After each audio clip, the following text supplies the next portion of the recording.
What are your feelings on the whole campaign now, 8 hours after you finally it all ended there in defeat, of course? Oh, obviously disappointed with the results, mate. We would have liked to have finished higher than third. Our aim was to win the tournament, but there's also a lot of things to be positive about. The development of the team, I think, is going in the right direction. A number of good young players coming through. The amount that the players have learnt during the tournament is immense, and I've never been so excited about the development of the team.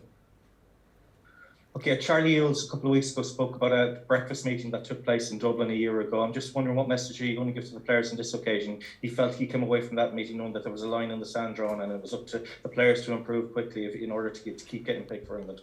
Yeah, completely different situation, mate. I can't question the effort and spirit of the team.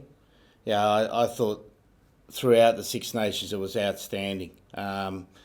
But there are areas of our game we need to improve, and there's about probably a 3% gap between where we are and where we need to be. And that 3% is comes through a lot of hard work, a lot of dedicated, focused work on certain areas of our game, certain areas to build in our game. And if we do that, we're going to be in a good position. So much more positive ring than 12 months ago.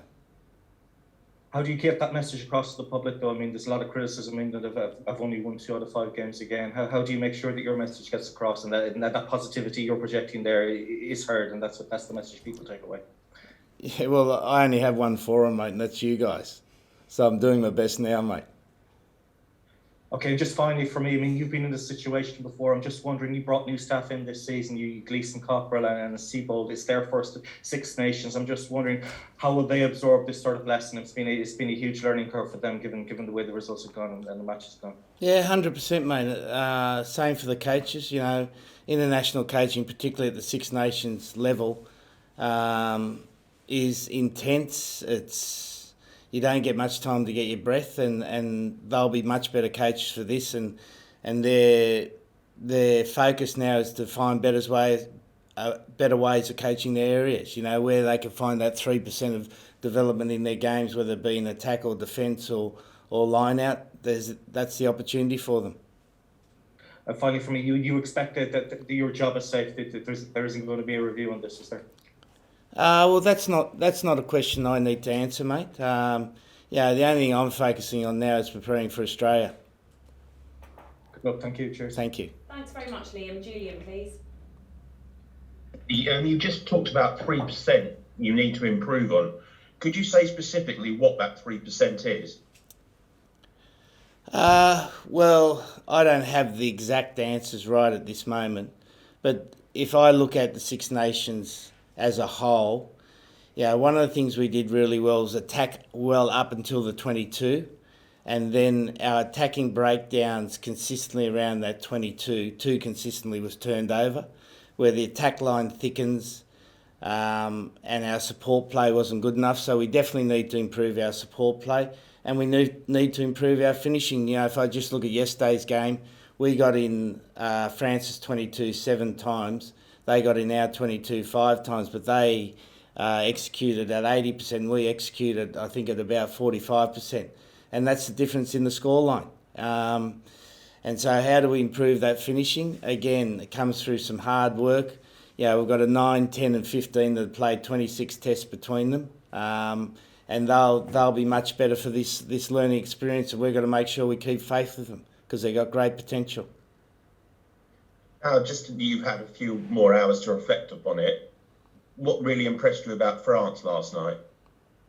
Look, the big difference in France between France 3 years ago and France 2 years ago and France now is their tactical discipline. They play a very disciplined game, play to their strengths. They play a long kicking game.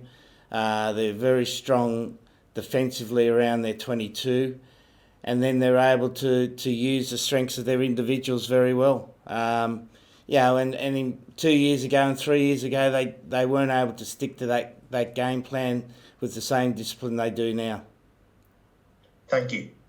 Thanks, Julian. We'll come to Duncan, then we'll finish with James Cole. Thank you. Duncan, please.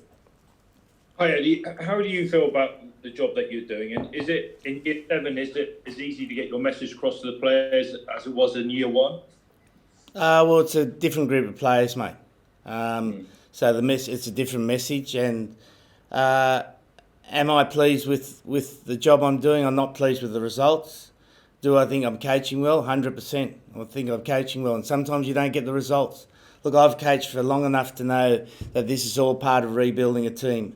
And rebuilding a team at the international level is a complex and intriguing project, particularly when you're coaching a team like England, where the expectation is so high you don't get any latitude when you're bringing young players through who tend to be more inconsistent as they learn their craft at the international level. But I couldn't be more excited about the prospects for this team. Sure. Have you spoken to Bill Sweeney since last night, and do you plan to meet him this week at all? Well, that's not my concern, Duncan. My concern is to coach the team really well. And the only thing I'm worried about now is preparing for Australia. Okay, and is there enough time between now and the World Cup to get the team in the kind of shape that you want it? 100%, mate. 100%. You know, I think we've got 11 tests before the World Cup. And you know, if you look at that, that means Freddie and guys like Marcus and Harry Randall are going to increase their test experience by 100% in that period. So there's a great learning experience for them. Yeah, the timing for our team going to the World Cup, I think, is very good. Very good. Okay, thank you, Eddie. Thank you. Thanks, Duncan. And lastly, James Cole. Thanks. Eddie, I appreciate what you're saying, but for England fans who aren't seeing a development, who aren't necessarily seeing an upward curve, and are questioning whether you're the right man to take the team forward, what do you say? Well, they've got to have some faith, mate. Yeah, I think I've done a reasonable job for England over the past 7 years. We're going through a period now where we're rebuilding the team, and it takes time, mate. You know, look at the French team. It took them 3 years to win the championship. You know, we've rebuilt the side from the last Six Nations.